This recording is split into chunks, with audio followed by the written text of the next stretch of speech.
చెప్పిండ్రు. నిన్న మొన్నటి కాడ మన కాడ ఉన్నోడే ఎమ్మెల్యే అయితే మనకేదో జరిగిపోతుంది అనుకుంటే వాడు మనని పురుగును చూసినట్టు చూస్తే ఆ బాధ అవమానం ఎంత దారుణంగా ఉంటుందో మీ అందరికి కూడా తెలుసు. పదే పదే చెప్పిర్రు మనోళ్ళు. అదొక రకమైతే అప్పుడు కూడా సర్లే మనోడే కదా మారుతాడు కదా అది ఇది అనుకున్నాం. కానీ ఎవరైతే తెలంగాణ ఉద్యమాన్ని వ్యతిరేకించిరో, ఎవరైతే సమైక్యాంధ్ర వాదాన్ని సపోర్ట్ చేసిరో వాళ్ళందరూ కూడా టీఆర్ఎస్ పార్టీలోకి రావడం ఎవ్వరం కూడా తట్టుకోలేకపోయినాం. వాళ్ళు వచ్చి మనం ఎవరి ఇండ్ల మీదకైతే పోయినామో, ఎవరైతే పోలీసులను పెట్టి మనను కొట్టించిండ్రో, మన ఈపుల మీద లాఠీలు ఇరిచిండ్రో వాళ్ళందరూ వచ్చి మన కేసీఆర్ పక్కన కూర్చుంటారు ఏందని బాధ తప్పితే ఇంకో బాధ లేదు ఉద్యమకారులకు. ఇవాళ ఇక్కడ ఉన్న ప్రతి ఒక్కరు అదే అన్నారు. ఎవ్వరం సార్ని తిట్టాలనుకుంటలేం, కేసీఆర్ గారిని తిట్టాలనుకుంటలేం. ఎందుకు బాధపడుతున్నామంటే 10 ఏళ్ళు రాజ్యం ఇస్తే టీఆర్ఎస్ పార్టీ ఎందుకు న్యాయం చేయలేదన్నది మాత్రం ఖచ్చితంగా అడిగి తీరాల్సినటువంటి ప్రశ్ననే. కేశవరావు జాదవ్ గారు చనిపోతే ఎందుకు ఆయనకు అధికార లాంఛనాలతోని అంత్యక్రియలు జరగలేదని అడగాల్సినది. అందులో ఎటువంటి అనుమానం లేదు. ఎవరికి జరిగినాయి అధికార లాంఛనాలతో అంత్యక్రియలు? ఆ పేర్లు నేను చెప్పదలుచుకోలే. చాలా మందికి జరిగినాయి. మన ప్రాంతం వాళ్ళకు కాని వాళ్ళకు కూడా అధికార లాంఛనాలతో అంత్యక్రియలు జరిగినాయి తప్పితే ఉద్యమకారులకు జరగలేదనేటటువంటి బాధ. జయశంకర్ సార్ బొమ్మ పెట్టాలని నేనే, ఎవరో కాదు, జయశంకర్ సార్ బొమ్మ మనకు కేబీఆర్ పార్క్ దగ్గర పెట్టాలని నేనే స్వయంగా ఆనాటి మున్సిపల్ శాఖ మంత్రి గారిని పదే పదే పదే అడిగిన. సుప్రీంకోర్టు తీర్పు అడ్డం వచ్చింది జయశంకర్ సార్ బొమ్మ పెట్టాలంటే. పోనీ ట్యాంక్ బండ్ మీద పెడదామని అడిగిన, పెట్టుకోలేకపోయినాం. వేరే వాళ్ళవి ఉన్నాయి ఆడ తీస్తామని ఉద్యమంలో అనుకున్నాం, తీయకపోతే. కానీ కనీసం మన వాళ్ళే పెట్టుకోలేకపోతే అనే బాధ మాత్రం ఇప్పటికి కూడా వెంటాడుతూ ఉన్నది. ఇక ఇప్పుడు ఈయన వచ్చిన ఆయన అయితే ఎవరు బొమ్మలు పెడుతుండో, ఎందుకు పెడుతుండో, మన హైదరాబాద్ కూడళ్ళలో ఏం బొమ్మలు పెడుతుండో అర్థం కూడా కానటువంటి పరిస్థితి ఉన్నది.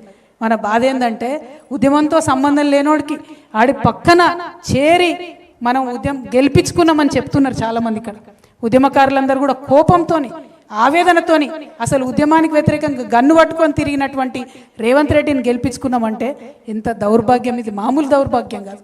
ఇక ఆయనకి ఏం సోయి ఉంటుంది ఉద్యమానికి సంబంధించి, తెలంగాణకు సంబంధించి ఏం సోయి ఉంటుంది? ఏం ఎక్స్పెక్ట్ చేస్తాం ఆయన దగ్గర? రవీంద్ర భారతిలా గద్దర్ అన్న విగ్రహం ఉండాలి. ఎవరి విగ్రహం ఉన్నది ఇవాళ? రవీంద్ర భారతిలా బిరుదరాజు రామరాజు గారి విగ్రహం ఉండాలి. ఎవరిది ఉన్నది ఇవాళ? రవీంద్ర భారతిలా సుద్దాల హనుమంతు విగ్రహం ఉండాలి. ఎవరి విగ్రహం ఉన్నది ఇవాళ? మరి ఇటువంటి సందర్భాన్ని బాధపడి ఏం లాభం? మన చేతుల్లో ఉన్నప్పుడు పొడగొట్టుకుంటుంది, మనం సోయితో చేసుకోలేకపోతే ఇప్పుడు బాధపడి ఏం లాభం? పోరాటం తప్పితే ఇప్పుడు మనకు వేరే శరణ్యమే లేదు. ఎందుకంటే కాంగ్రెస్ పార్టీకి ఎప్పుడైనా ఒకటే భాష అర్థమవుతుంది, పోరాడితేనే అర్థమవుతుంది. 69 నుంచి పోరాడినాం కాబట్టే తెలంగాణ వచ్చింది. ఇప్పుడు పోరాడితేనే ఖచ్చితంగా రేపటి నాడు మన ఉద్యమకారులకు న్యాయం జరుగుతుంది. ఇవాళ నిజంగా బాధ అనిపిస్తుంది నాకు. మనం ఎవరం, అందరం మనం టైగర్స్, మనం సింహాలం. నాకు కొట్లాడినాం, మనం కొంచెం బాధపడ్డాం కరెక్టే. మనోళ్ళే గాయం చేసిరు కాబట్టి నొప్పి ఎక్కువైతుంది అంతే తప్పితే గాయాలకు భయపడేటోళ్ళం కాదు. మనం కొట్లాడాలి, మళ్ళీ పిడికిలు బిగించాలి. ఎవరి కోసం కొట్లాడాలి? తల్లిని విముక్తం చేసినాం కదా, తల్లిని విముక్తం చేసినాం. కానీ మనం బానిసలైనాం. ఇవాళ మన బానిస సంఖ్యలు తెంచుకోవడం కోసం మనం ముందటికి పోవాలి. మన బతుకు తెరువు కోసం మనం ముందటికి పోవాలి. మన పిల్లల దగ్గర, మన కుటుంబం దగ్గర మన గౌరవం నిలబెట్టుకోవడం కోసం ఖచ్చితంగా ముందుకు పోవాలి, ముందడుగేయాలి, వేద్దాం. నేను ఆనాడు చెప్పిన, మళ్ళీ ఈనాడు చెప్తున్నా, ఉద్యమకారులు బాగా కష్టపడున్నారు, ఇబ్బంది పడున్నారు. మళ్ళా ఒకసారి మీ మీద లాఠీ పడితే దానికి ముందు నా మీద పడేటట్టు మీ ముంగట నేను నడుస్తాను ఆనాడు చెప్పిన, మళ్ళీ కూడా చెప్తా ఉన్నా. మీ మీదికి ఎక్కువ పెడితే ఆ బుల్లెట్ మొదట నన్ను దాటుకొనే మీ దగ్గరకు వస్తుందనే విషయాన్ని కూడా నేను మళ్ళీ చెప్తా ఉన్నా. నేను ఉట్టుగా చెప్తలేను, చాలా బాధతో, ఆవేదనతో చెప్తున్నా. మా అన్నదమ్ములు, అక్క చెల్లెలు అలా మాట్లాడిన వాళ్ళందరికీ చెప్తున్నా. నేను, మీరు బయట ఉండి బాధపడ్డారు, నేను లోపల ఉండి బాధపడ్డా. అంతకు మించి కొత్తగా జరిగింది ఏం లేదు. నేను జీ హుజూర్ అంటే గానే ఉంటుండి, క్యా హుజూర్ అన్న కాబట్టి గీడున్నాయి అలా బయట. కాబట్టి మీరు ఆలోచన చేసుకోండి, అర్థం చేసుకోండి. పెద్దగా విప్పి చెప్పాల్సిన అవసరం లేదు, ఇంటి గుట్టు బయట పెట్టుకోవాల్సిన అవసరం లేదు. ఉద్యమంలో కలిసి పనిచేసినాం, ఉద్యమం కోసం పనిచేసినాం. రేపు కూడా రాష్ట్రం కోసమే పనిచేయాలి. మనం తెచ్చుకున్న రాష్ట్రం, మనం తెచ్చుకున్నటువంటి ఈ రాష్ట్రం మన యువ మిత్రులకు పనికొచ్చేటట్టు ఉండాలి. ఏం జరుగుతుంది ఇవాళ? రేవంత్ రెడ్డి గారు వచ్చినప్పుడు ఏమన్నాడు ఆయన ఏమన్నాడు? మొత్తం నిరుద్యోగులకు అన్యాయం జరిగిందన్నాడు. ఇవాళ ఏం చక్కదనం జరుగుతుంది? మరి 2 సార్లు పరీక్ష పెడితే ఇవాళ కూడా గదే పరిస్థితి కదా. ఇవాళ కూడా నిరుద్యోగులు పోయి కోర్టు చుట్టూ తిరుగుతున్నటువంటి పరిస్థితి కదా. మరి ఆనాడు న్యాయం జరగలేదు, ఈనాడు న్యాయం జరగలేదు. చేసింది ఏందిరా నాయనా అంటే తెలంగాణ తల్లి చేతులకి వెళ్ళి బతుకమ్మని తీసేసిండు, రంగు మార్చిండు, సెక్రటేరియట్లో పెట్టిండు. ఆమె ఏం తల్లో ఎవరికైతే అర్థమైతలేదు. మరి అద్దప్పుతో ఆయన చేసింది ఏమీ లేదు. నేను ఇవాళ డిమాండ్ చేస్తూ ఉన్నా, మన ఉద్యమకారులందరి పక్షాన నేను డిమాండ్ చేస్తూ ఉన్నా, ఒకటే ఒక మాట అడుగుతా ఉన్నా. ఏదైతే తెలంగాణ ఉద్యమకారులకు చేస్తారని మీరు చెప్పినరో ప్రతి ఒక్కటి చేయాల్సిందే. ఇప్పుడు ఈ సందర్భంలో ఎందుకు పెట్టినాం సభ?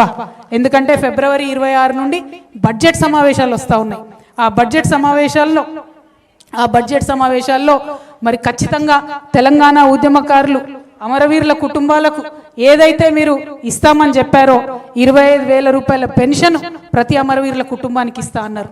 ప్రతి అమరవీరుల కుటుంబానికి ఒకరికి ఉద్యోగం ఇస్తామన్నారు. దానికి సంబంధించి బడ్జెట్లో ప్రకటన చేయాలి. రెండవది, ప్రతి చోట ఉద్యమకారులు ఎవరైతే ఉన్నారో వాళ్ళని గుర్తిస్తామన్నారు. ఆ ప్రక్రియ ప్రారంభిస్తున్నట్టుగా బడ్జెట్ సమావేశాల్లో ప్రకటించాలి. ఉద్యమకారులందరికీ కూడా మరి 250 గజాల జాగా ఇస్తామని చెప్పిండ్రు. ఆ ప్రక్రియ ప్రారంభిస్తున్నట్టుగా బడ్జెట్లో ప్రకటించాలి, అసెంబ్లీలో ప్రకటన చేయాలి. ఉట్టికి కాదు, ఉద్యమకారులకు ఏదైతే సంక్షేమ బోర్డు పెడతామన్నారో ఆ సంక్షేమ బోర్డు ప్రకటన చేయాలి. చేయకుంటే ఊరుకునేదే లేదు. నేను హెచ్చరిక చేస్తా ఉన్నా, రేవంత్ రెడ్డికి కాదు కోదండరాం సార్కి నేను హెచ్చరిక చేస్తా ఉన్నా. ఎందుకంటే రేవంత్ రెడ్డిని ఉద్యమకారులు నమ్మిందే మీ వల్ల. మీరు పోయి ఆయన పక్కన ఏరితే ఈ తెలంగాణ ఉద్యమ ద్రోహి, తెలంగాణ ఉద్యమ వ్యతిరేకి ఈయన పక్క కోదండరాం సార్ పోయిండు, మరేమో నేను చేసి పాడేతాడేమో ఉద్యమకారులకు అని చెప్పి ఉద్యమకారులందరూ నమ్మిండ్రు. కానీ 2.5 ఏళ్లుగా కోదండరాం సార్ ఎక్కడ మాట్లాడతలేరు. ఎందుకు మాట్లాడతలేరు? అసెంబ్లీలో మాట్లాడండి, చర్చించండి, నిలదీయండి. కాంట్రాక్టర్లకు తట్టెడు మట్టెత్తకుండానే 5,000 కోట్ల రూపాయలు రేవంత్ రెడ్డి ఇచ్చుకుంటున్నాడు కదా. మరి మీరెందుకు కోదండరాం సార్ మాట్లాడతలేరని నేను మిమ్మల్ని ప్రశ్నిస్తా ఉన్నా.